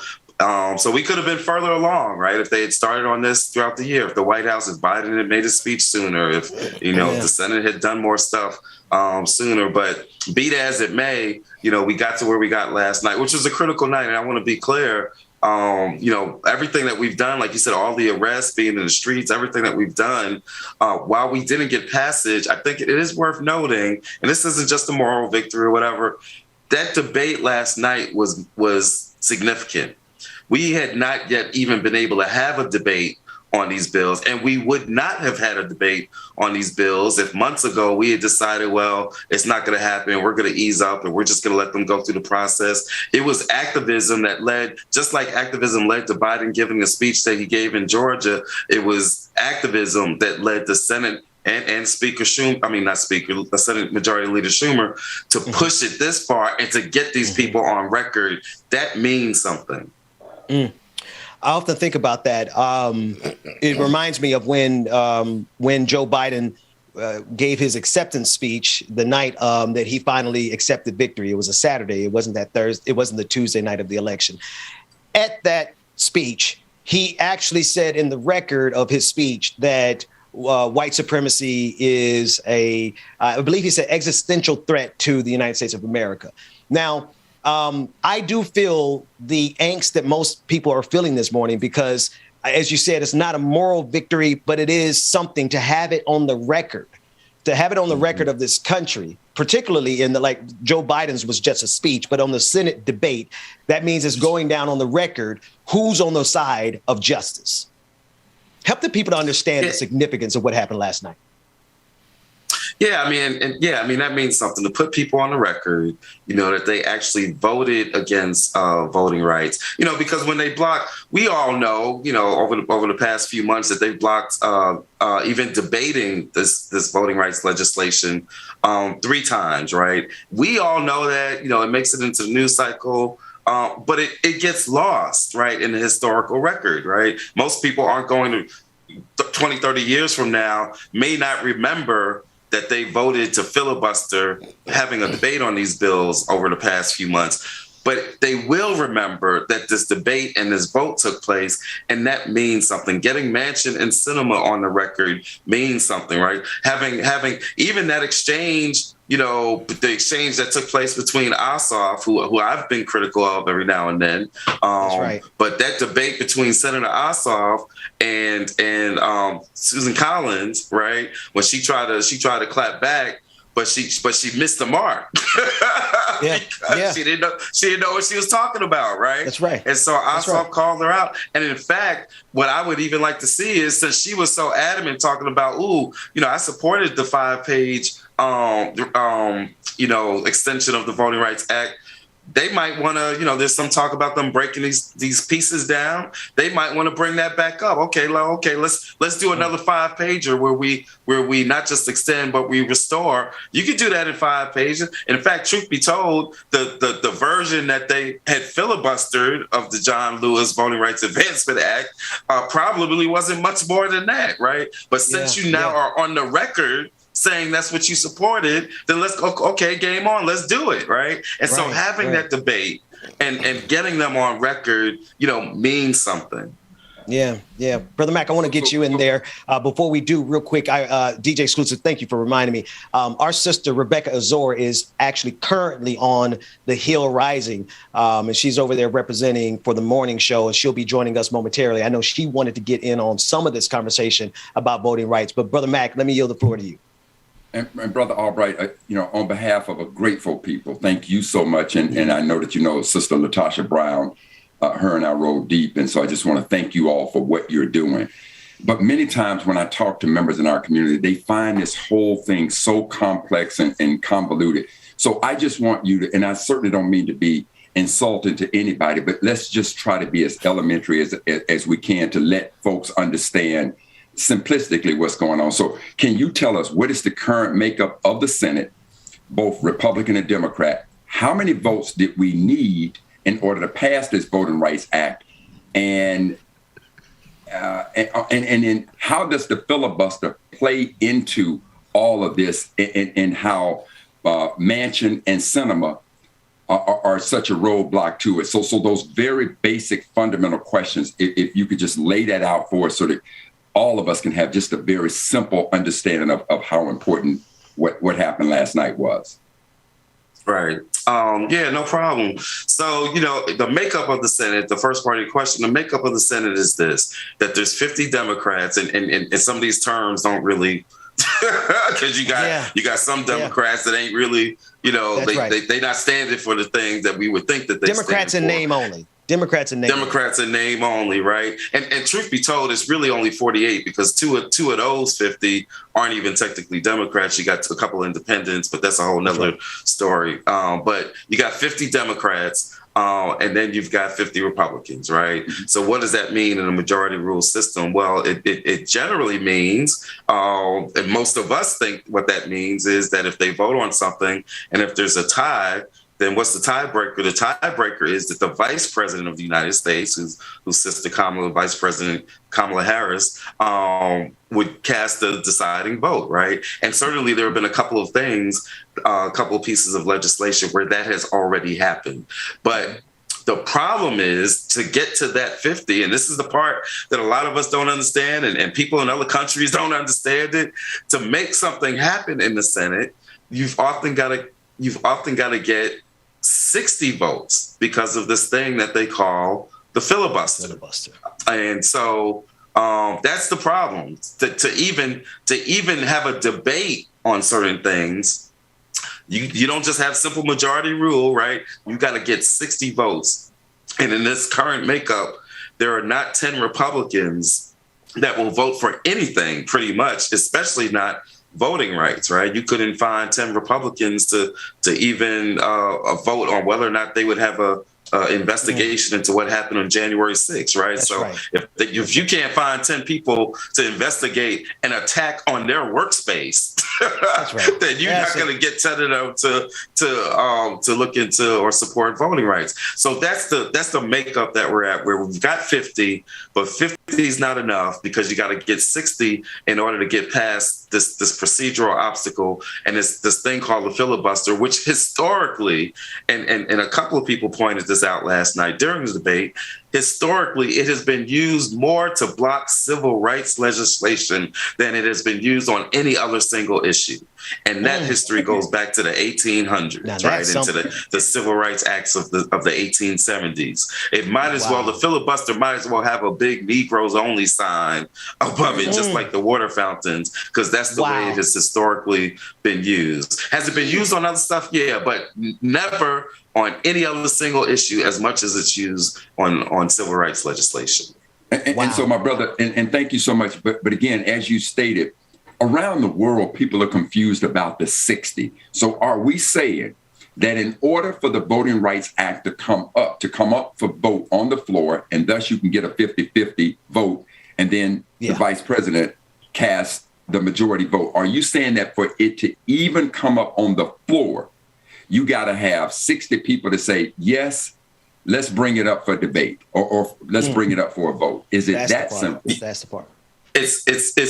It's pretty much that simple. The reason it's a little bit more complex is only because last night there was a debate, but they had to use this strange process that I won't even go into. It's called messages between the houses. They had to come up with this strange procedural process just so that they could get to the point that they were at last night, which was a debate. But generally, that was a special situation, but generally what you just said is correct. You have to have 60 votes not just to pass the bills, to even discuss the bills, which in an institution that calls itself the world's most deliberative body, you have to have 60% or 60 votes just to even deliberate. And they block that. And the way that they block that isn't even the way that they used to do it, where you'd have to stand up and argue your case on why you're blocking it. The way that they do it now with this kind of secret filibuster or a pocket filibuster, you could be on a plane somewhere flying home saying, I'm a filibuster that voting rights thing. And so there's no process, there's no transparency, there's no accountability, there's no open discussion. All you got to do is say, I'm a filibuster it. You don't have 60 votes, and then it just gets squashed without any kind of debate or discussion. I want to bring in I just want to bring in Sister. She's on the screen. She brought herself in. Good morning, Rebecca. And you muted though. You're on mute, sis. You're on mute, sis. It is still the pandemic. See, every time we got guests in the room, y'all want to act like it's crazy. But, y'all better be glad that Cliff is a cousin. So, he's family. He already know what's up. But good morning, beautiful black man. Good morning. Rebecca is actually not late this morning. Rebecca was just over at the Hill Rising, and we could talk about that as you see fit, Rebecca. But I just have to point out the fact of what Dwayne, you're going to have to say that again for me, brother. What did you just say? I said, I bet you wasn't muted on Rising. I bet you she was on time for right. Anyway, I digress. Listen. Don't do that. Because, see, this is my show. I don't know if, everybody knows on this show right now, but this is my show. I come in when I need to be here. Okay? My own show. I relate to your own show. Tell them, sis. Let me tell you, other folks' houses, you know how it is. You got to make sure you're together. And because I am the only black woman that was in that segment, you got to let them know what's up. I'm not going to go over there looking crazy, and I would never disrespect my show, but I know when I'm not here, I got all of you guys to hold it down for me. But when you pulling up to something new and they all, clear and they all are men, and I'm pulling up as a black woman, the first thing they said was, wow, beautiful nails. Wow, that's really cool. Oh, come on. Wow. Oh, wow, Rebecca, really? Okay, we gonna have to unpack that in a minute. But we are. 16 dozen videos. It was fun though. It was fun. That we want to. And Cliff, you let us know how much time you have, because our producer said that you could hang. I don't know if that's still the case this morning, but we got a lot of video evidence to what everything that you're saying. And I wanted to, just before we move, Brother Mac, I want to get you back in there. And the first clip I want us to see is the one of your co-founder, Latasha Brown, where she is speaking very clearly about the stakes here. But before we go to that clip, Brother Mac, you were getting in there. Yeah. And so, Brother Albright, again, even, and so part of the criticism that the Democrats, and in particular the Biden administration, is having, is that not within their own party can they come to a consensus. And so there are two senators, Manchin and Sinema, who are holding out. And so can you speak to us about what it is, why it is that they can't get on board with the idea of passing a Voting Rights Act in which they understand that this country is attempting to suppress the minority, in particular the Black vote. So what is it about Manchin and Sinema's position that appears to be such a headache for not only the administration, but the Democratic Party, and in particular getting this Voting Rights Act passed? Yeah, that's a hard one to answer because, there's no sanity to either one of their positions. With Manchin, it's this at least on the face of it, this thing he has for maintaining the Senate, and really both of them talk about, if we do this, if we get rid of the filibuster, then that'll open up the door for Mitch McConnell and the Republicans to come in and do the same thing. But in saying that, what they failed to realize is he's already done that. Mitch McConnell has already demonstrated that he'll blow up the filibuster. Guess what? That's how Trump got 3 Supreme Court justices. That's exactly right. There's no reason to think that by them being reasonable that they're somehow going to be saving the institution of the Senate. So that's part of the contradiction and the hypocrisy. With Manchin, there's also this whole thing that he has about, we've never done this and we've always had the filibuster like that. It's a lie. It's just I can't even say that he's just inaccurate. He's really just lying because he knows better, right? He knows that this filibuster has not always existed. He knows that it's not in the Constitution. He knows that it's been modified literally over 100 times, 160 times just within the past 40 or 50 years. He knows all of this, but he's telling these lies as if this is so sacrosanct, as if we're supposed to sacrifice, I said this the other day on Martin Luther King Day, as if we're supposed to sacrifice our voting rights on the altar and the golden calf of the filibuster. We're not doing that, and so it's hard to, and with Sinema, she is so isolated even from her own constituents in Arizona who shout out to Arizona. They have been clowning out there in terms of putting pressure on her, but she hasn't even had a town hall in 4 years that she's been in office, right? So she doesn't even talk to her own people in Arizona. You can't blame it on the people of Arizona or on the state being so conservative, because guess what? Her colleague who's up for election this year, also from Arizona, he came out in support of modifying the filibuster and in support of voting rights. And so their positions make no sense other than they got some people lining their pockets, because we know that they have both been raising funds off of this. But even that's a little confusing because, I get it on the Build Back Better thing. They got big pharma, they got energy interests that are funding them because there's financial stakes in terms of Build Back Better, right? You can see the alignment in terms of why their donors are leading them to fight against Build Back Better. It's a little bit less clear on voting rights, right? Which isn't fundamentally an economic issue, although part of one of the acts that was merged, the Freedom to Vote Act, does include some campaign finance reform pieces to it, which is part of the reason why places like the U.S. Chamber of Commerce and some other donors and business interests do have an interest. So it's not just the concept of democracy. It's also about the impact of big money and dark money in this democracy. And that might be the reason why their donors are having them to take these idiotic, insane positions that they're taking on voting rights. And Queen, can I ask just one last question? I'm so sorry, but if I could just ask one last question. So Brother Albright, thank you so much for clearing. I mean, your insight is impeccable. And so here's the other thing, my last question. With the voting rights, I know a lot of times these bills won't come up because they have these sub bills as a part of them. Is the Voting Rights Act a standalone bill where that's all that's in there that should cause, basically you saying if you vote against this, you are absolutely voting for voter suppression? So are there other underlying sub bills a part of it, or is it standalone?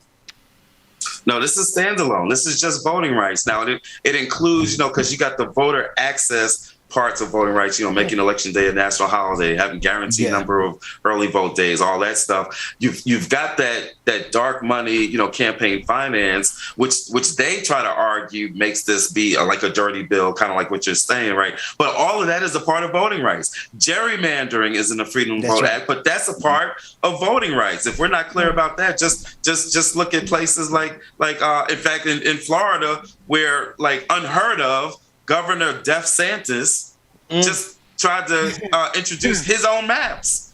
He's not even in the legislature, but he's trying to introduce some maps. And what do those maps do? They literally cut black and brown representation in half. Okay. Same thing that they did in Texas. Same thing that they're doing in a whole bunch of other states. So gerrymandering is a voting rights issue, and it's a racial justice issue. So everything in these acts deals with voter suppression. It is a clean voting rights, voter suppression, extending the Voting Rights Act of 1965, extending and re-strengthening the Voting Rights Act to put back in what the Supreme Court took away. So this ain't no pork belly or whatever, all that, ain't none of that stuff up in these bills. This is all about our voting rights and representation. Wow. And that's exactly what I was going to get to. A lot of these conversations are centered around, the filibuster, it's taking away voting rights, but who exactly? Okay, when we're going to talk about this, we need to talk about who exactly it is affecting and why it's so important that it affects the black vote. This is what we got to talk about. What communities is it disrupting? Why is it that all these little things that are being done affects the black community the most? And I think that's where people want to start, wavering when it comes to that conversation, the bipartisan view on it. People who are saying that they are for voting rights, but they don't want to talk about that part of it. That's a huge part of it, and I think when we look at people like Kirsten Sinema and everyone else who are saying that they're for the people and for voting rights, when you are behind these kind of things, this is telling me that this is drenched in something that is racially charged. Yep. And it lets me know that just because, you're on the right side of things or the left side of things doesn't mean that, you're for the people that you're supposed to be protecting, the people that you're supposed to be leading. Mm-hmm. So I think that's a part of the conversation that a lot of Democrats don't want to really tap into, is the fact that this is a racially charged situation. This is affecting voting rights, but the people it's affecting the most look like everybody on the screen. That's right. Amen. Yeah, I mean, no, you're exactly right, Rebecca. You see, that's why it's Rebecca's show. You see, you're exactly right, Rebecca, because and some, even last night, some of the Democrats didn't touch on that racial piece of it, right? But some of them did. Like I said, some of them pointed out the racial history of the filibuster. Others pointed out the racial impact of these attacks. We got to keep in mind, even when we talk about trying to overturn the election in January 6th, what exactly were they trying to overturn, right? They were trying to overturn specific states. That's what that was about. And what were those states? It was places like Georgia, because they felt like the vote in Atlanta wasn't legitimate. It was places like Michigan, because they felt like the vote in Detroit wasn't legitimate. It was places like Pennsylvania, because they thought that the votes from folks in Philadelphia weren't legitimate. Are we seeing the pattern here? So really what they were trying to do was to overturn black votes. But it led to was an insurrection that was attacking the entire democratic process. And that's the part, and Reverend Barber has been, really trying to make sure that people understand this. It is a race issue. All of it, going back even to the 65 Act, was about racism and about disenfranchising black folks. And it's the same today, but what it creates is a system where your entire democracy is at stake. And so what do you find? You find an entire election being overthrown. You see attacks on like in Florida, where they're attacking vote by mail. Up until last year, it was Republicans that used to win by vote by mail.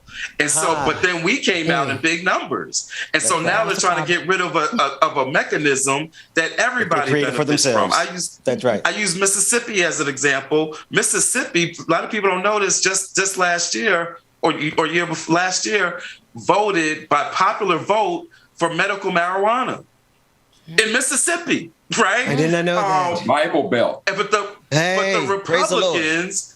I know you like that, man. But the Republicans, the Republicans were so mad about it that what did they do? They challenged, check this out, they challenged their entire ballot initiative process.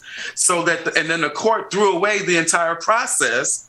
So now the state of Mississippi has no process for popular ballot initiative. That's the extent that, so that's an attack on the entire democracy in that state that's directly aimed. It's structural. So all of the stuff that they targeted Black folks, and we got to be real clear, it is rooted in Jim Crow, racism, white supremacy. We are targets. They target us with surgical precision. They target us. In North and South Dakota, they targeted our indigenous brothers and sisters. I want to leave them out, right? In Texas, they targeted our Latinx brothers and sisters, right? Yes. It's rooted in racism. But all of them are going to suffer when they let this so-called democracy, because it ain't never been perfect. In fact, what we're seeing today is really just a reflection of the original sin. The original cracks in this democracy ain't never go away. And so what we're seeing today is just a reflection of that you only wanted to let white men with money, men, money, and property, that you only wanted them to vote. And so we saw a Senate last night, which still, with some minor changes, right, but still reflects that same population, white men, Christian with money, right? And so it's the original sin and the original fault lines in this democracy, rooted in racism, that is still reflecting itself today. We can't lose sight of that, but be clear, this entire democracy will crumble, just like you are not exempt from COVID, even though a lot of the response was rooted in racism, because they said, it's disproportionately hurting Black folks. This ain't a problem, right? But then what do? You mess around and then you create a situation where it's affecting red states and white communities that they thought were somehow going to be exempt. So everything that they target at us winds up affecting every structure. Your racism in education has made your entire education system weak. Your racism in employment has made your entire employment and wages and income situation weak. Your racism in healthcare has made your entire health system. It's the 1619 project, right?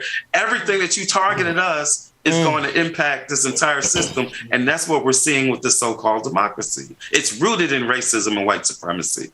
Yes, it is. So Brother Albright, would you say that, in recent elections, arguably, not arguably, but factually speaking, the highest voter turnout was 2008 with the election of President Obama. And so ultimately now we get the sacred position of having a man of color in the Oval Office.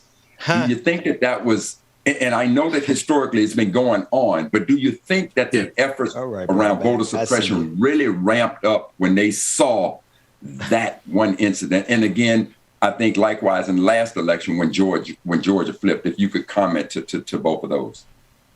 No, definitely. I mean, even as, a lot of people have been pointing out that these 16 Republicans that voted for the Voting Rights Act in 2006, but now they don't believe in voting rights. What could have changed? What happened soon after 2006 that could have made them all of a sudden be like, this voting thing? Can I do something real quick? As a point of privilege for the show. Hey, Google, what happened today in Black history? On January 20th, 2009, Barack Hussein Obama II was sworn in as the 44th President of the United States. After graduating from Columbia University, he went on to Harvard Law School, where he became the first Black president of the Harvard Law Review. Before entering politics, Obama was mentored by Michelle Robinson at the law firm Sidley Austin. The two would later marry. Obama worked as a civil rights attorney and also taught constitutional law at the University of Chicago Law School. He sought the presidency after serving as both an Illinois state senator and a United States senator. Adapted from Black Heritage Day 4 calendar by author, lecturer, and civil rights activist Dr. Karl Mack. I love it when a plan comes Come together. on, Dr. Karl Mack. Come on, Dr. Karl Mack. You know what I'm saying? The plan did come together. It was very good. I was like, did y'all y'all rehearse this? Because it was too on point. It was okay? smooth, man. It was perfect. We had the B-roll available and ready. I said, excuse me. Okay. It was. Hey, full transparency. Dr. Max set that up. He gave me the alley-oop, and I saw it. That was good. It was great. It was great. It was great. I love it with a play. But now, dovetailing back to the conversation, because we're professional here, is that not when these fools lost their damn minds? That is exactly. In fact, we can take it even further, right? Because what then happened, because that's where the Tea Party came from, right? And there's a direct line from the Tea Party to the insurrectionists. Be clear about that. But it's not just that; it's even enshrined in the Supreme Court Shelby decision, which weakened the Voting Rights Act. Because as Chief Justice Roberts would say, you know, where he made the argument, we need to be clear, Justice Roberts has been trying to get rid of the Voting Rights Act ever since the early 80s when Lonnie Guinier kicked his butt and got the Voting Rights. It was part of the team that got the Voting Rights Act extended then in a way that he didn't want to see it happen. So this has been a long vendetta that he's had against voting rights. But in the Shelby decision, part of what Roberts basically says is, you know, Clearly, we don't still need all these provisions because guess what?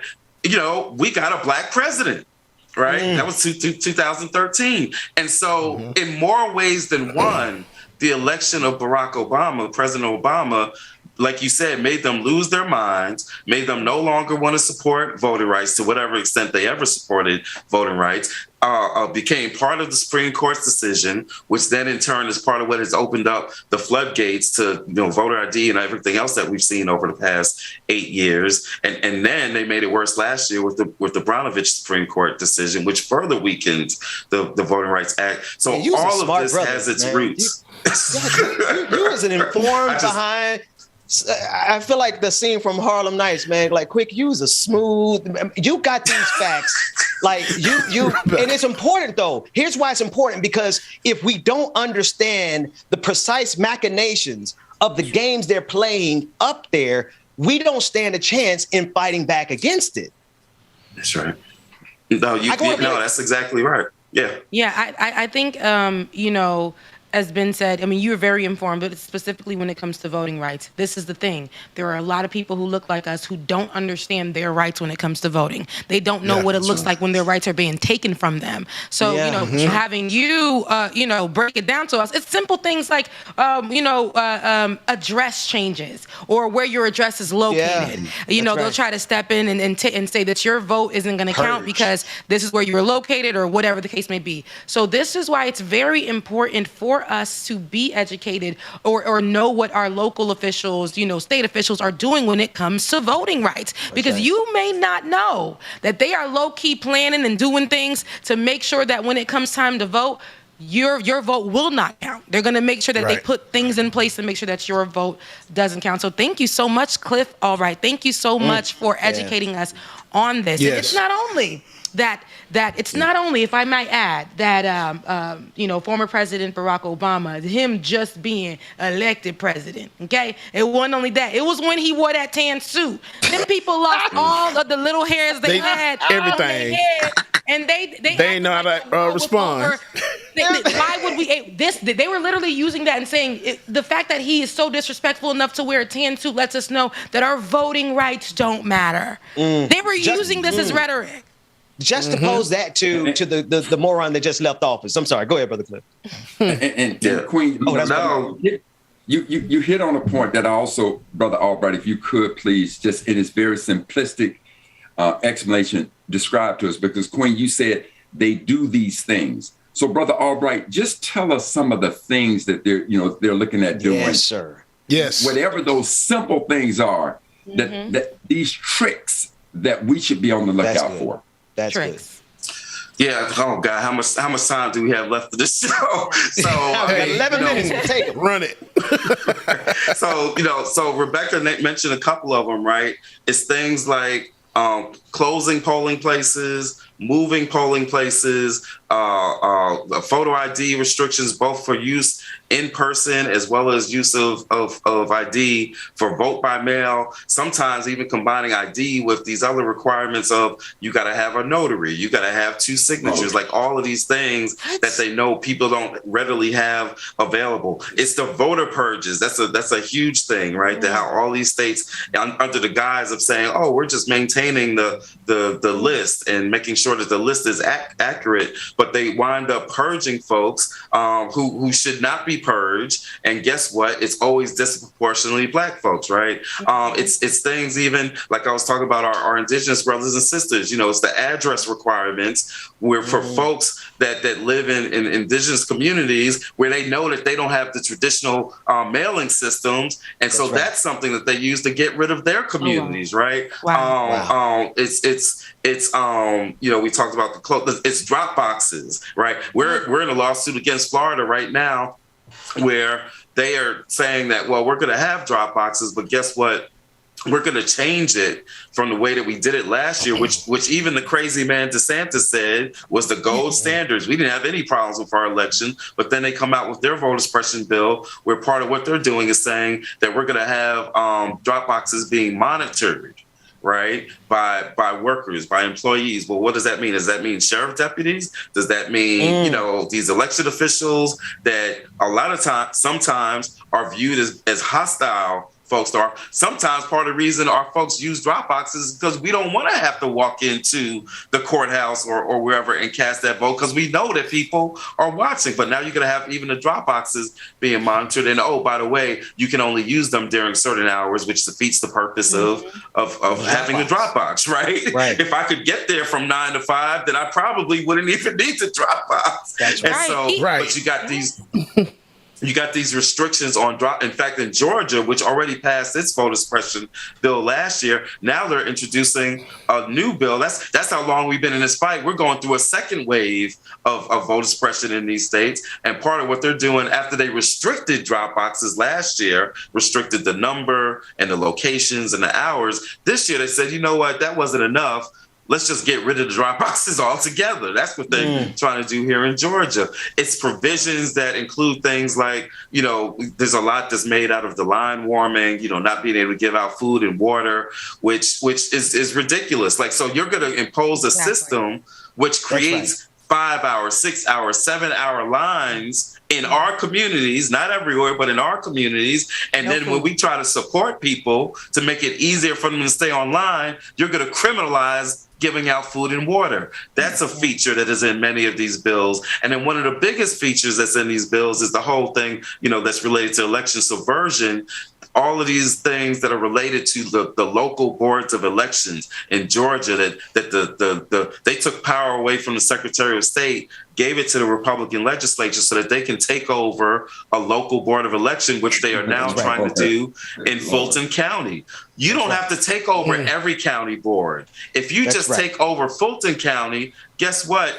What Trump asked the Secretary of State to do, which was go find me 11,000 votes, this would give them the power to do that, right? And so we're seeing that feature in some of these bills in several states. And how black is Fulton County, y'all? Everybody from Fulton, everybody who ever even been through Fulton County know that Fulton County is the blackest part of Atlanta, Georgia. So they know exactly. I don't know about that, brother man. South Fulton. I want to point out South Fulton. The city of South Fulton. The city of South Fulton is the blackest city in America. Yes, right. But in terms of targeting on the vote, when they targeted with precision, they targeted Fulton County as a whole so that they can get the votes that they needed. And they knew if they can skim Fulton County because of how black it is, they can overcome that hurdle of how much Donald Trump lost by in the last election. And speaking of that, Brother Albright, speaking of that, based on what you all have done, did you see any proof of the allegations that Trump made about votes not being counted, votes coming up, all of the lies, the big lie? Did you all see any evidence, any proof of that? Because again, I've always stated that if there is an absolute undeniable flaw in the system, I clearly understand the need to change to make that process more with further integrity. So did you see a lack of integrity that coincided or agreed with, quote unquote, the big lie?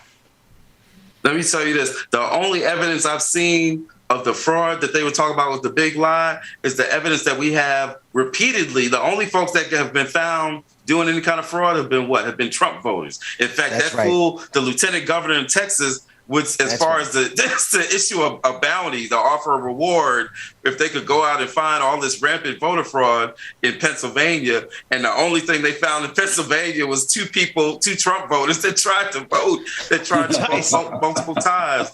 And so, no, this fraud doesn't exist. And there's and that's not just me talking. We all know that they had dozens of cases, frivolous cases that they tried to file, and they weren't able to win not a single one. Not even a win. They weren't even in some cases able to get past summary judgment. And some of these judges were Trump judges that wouldn't side for him. So it doesn't exist. It's nothing but a big lie. But what we know is that if you say the lie often enough and loud enough, that people will believe it, especially when those people were predisposed to believe that there's something going on with these black folks that are winning these elections and coming out in such large numbers. That's how you get to a point where you got, what is it, like 70% of Republicans, I think the number is, don't believe that Biden won the election. That's a result of them saying the big lie loud over and often, combined with the already existing white supremacy in the people that are believing the lie. We have about 4 minutes before the end of the segment. We want to make sure anyone who's a patron, patreon.com/like it or not, patreon.com/the BPD show. We're going to take it to the after party where there's so much more about this that we're going to discuss. And we also have there's a list of things to discuss. Brother Mac, get in there real quick. And as we get ready to get out of here. Yeah, Brother Albright, one of the things Ben and I were talking about is when they had this special investigation to take place to look at the voting in Arizona. Tell us what ultimately, because supposedly they had an expert to come in and they were going to count the ballots and do all this stuff, and they had big money behind it. What was the end result of all of that? Well, the end result is the expert, and it wasn't an expert. It was some fly-by-night company, cyber ninjas. You put the fate of democracy in the hands of cyber ninjas. And so they came in and did this fraud. That's the name of them? Twitter fingers. That's the name of the company. No, that's real talk. Oh, that's the name of the company. That is the name. That is the name. Yes, no. How you call them Twitter That's fingers? the name of the company. My That's the real story. So Frontline cyber doctors. ninjas. Oh my God, this is ridiculous. Please finish telling us this. You see how ridiculous it is? Wow. That's how ridiculous it is. And so they come in and find nothing. They wasted all this time, wasted all this money, found nothing. In fact, the only thing, they did find something. They actually found that Biden had more votes than what they thought that was reported. And so, but not only that, now cyber ninjas is now I think they're being sued or investigated. And so, but it's not just Arizona. They've done these fraudulent audits, these fraudits in several other states where, again, even the Republican officials that asked for the audits have had to come back and say nothing was found. Nothing was found in several states. That's happened. Arizona was the biggest and the most ridiculous of them, but that's happened in several states. There has been no evidence found of any fraud. No evidence found at the count. No evidence found that what Kanye West publicist tried to say, where she harassed. I know y'all know about that. Where she harassed the election worker. Yeah, and so all of this is nothing but a big lie. But it's a big lie that has implications, because then you see that lie being supported in the United States Senate. You saw it being supported. Let's not forget, in addition to the insurrection on January 6th, that you had 147, 100 and something Republicans that even after the insurrection still voted to overturn the election, including 6 or so members of the Senate. The same Senate that was having this debate. So the big lie is in the U.S. Senate, where they are voting and making policy or not making policy based on the big lie. You got people running for office, including in Arizona, but in other states, I think Trump has endorsed like 160 something folks. Some of them are running for governorships. Some of them are running for Secretary of State. And their platform is that they would not have certified the last election. They are literally running on an insurrectionist platform. This is not a joke. And you know, but the good news is, wow. You know, and the good news is we got the power. We got the power. And in speaking of the insurrection, think about what happened in the Supreme Court, that there was an 8-1 vote to say no, turn over Trump's record. And there was one vote that said no. And do you care to share with us who that one vote was? Y'all know who it is. Uncle Clarence. Uncle Clarence. My God. Listen, Rebecca, go ahead, Rebecca. How do you have a situation? You brought that man up. Even the 3 people that Trump appointed, including the stolen seat that Mitch McConnell made happen because he stole a seat, but even they voted against. Right. Even they voted against Trump, but Clarence Thomas somehow finds the strength and wisdom to side with the twice impeached former occupant of the White House. Man, that's madness. That is madness. And so, Brother Albright, I think what all of this clearly says to us is... Brother Mac, I got to hold it there only because we're out of time. I know, but it's getting good. It's getting proud of you, bro. Thank you so much. Brother, and Brother Cliff, you do know if you don't hit the abort button, we will hold you here at least for another half hour because we're getting ready to go to the after party. Rebecca, and I know because I'm not going to get in trouble on account of Brother Mac. I don't know if Cliff Rebecca, wants to where are we going in the show right now? Because Listen, this is your show, right? No, this is my show. This is my show. But I do love how this is a great conversation. This is what I don't like. I don't like that. But we're gonna get to the after our guest is gone. Thank you, Cliff Albright. We're gonna have you again because, like I said, this conversation can go on for days and days and days, and we're all educated on it. But this is the conversation that we need to be having, especially now. Yeah. So be prepared for that phone call, that email. Oh yeah. Hey, whenever y'all call, I'm there for y'all. And just I want to say this real quick because I've been saying it all week, and I'm still saying it in spite of what happened last night. Let us not grow weary, for in due season we shall reap. If we faint not. I don't care what happened last night. This battle is not over. This battle ain't over till we say it's over. Game on. That's Let's right. Go. Let's go. Yes, sir. Hey, yes, sir. DJ Exclusive. Take us out on that note. We'll see everybody at the after party. All right, y'all. Thank y'all so much again for joining us this morning. If you are not coming to the after party, then where the hell are you going to? Patreon.com/LikeItOrNot. Patreon.com/The BPD Show, man. Tomorrow night, it's going down. Patron party, 9 p.m. Have your face in the place. Love y'all, mean it. And if you're not coming to the after party, we will see you tomorrow. And your affirmation or today is: my world changes with my mindset and thoughts. My world changes with my mindset and thoughts. Y'all gonna be great. Love y'all, mean it. We will see y'all tomorrow. If we don't see you at the after party right now, deuces. I'd rather be with. Baby, I won't let you down. I got it. I know you need it. Love is it when you're around. Shout out, Mara Sharice. Hey, Mara. You believe it. Cause I don't want to lose you. I hope you feel that way too. No, I don't want to lose you. Baby, don't go. Dog Man, what's going on, Barbara Rice? When I get you back, oh yeah. David, you already know what I'm gonna say. Drop that link when you can, David. When I get you back, oh yeah.